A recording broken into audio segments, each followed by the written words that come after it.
Welcome to this geometry lesson. Today, we are going to explore the concept of the central angle, understanding exactly how it is formed and how to measure it.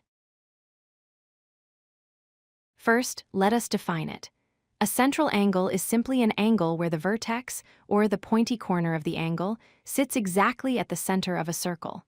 The two sides that make up the angle are radii of that circle. Let's look at the parts closer. We have the vertex at the center. We have two sides extending out to the edge of the circle. And inside, we have the angle measure, often represented by the Greek letter theta. There is a very important rule you need to remember. The measure of a central angle in degrees is exactly equal to the measure of its intercepted arc. If the angle is x degrees, the arc is also x degrees. Here is a simple example. If we know the central angle is 60 degrees, then the measure of the arc DC is also 60 degrees. They correspond perfectly. If the central angle is a right angle, measuring 90 degrees, it cuts out exactly 1/4 of the circle. Therefore, the arc measure is also 90 degrees.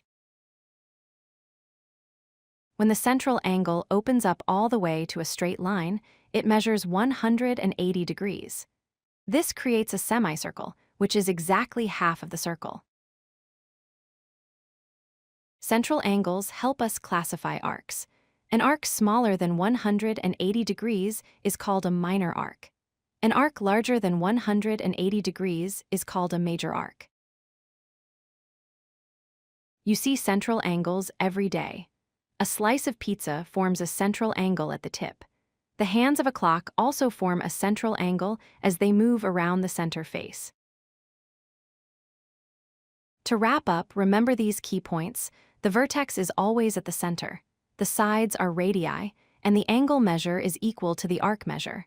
Thank you for watching. If you like this video, hit that like button and don't forget to subscribe.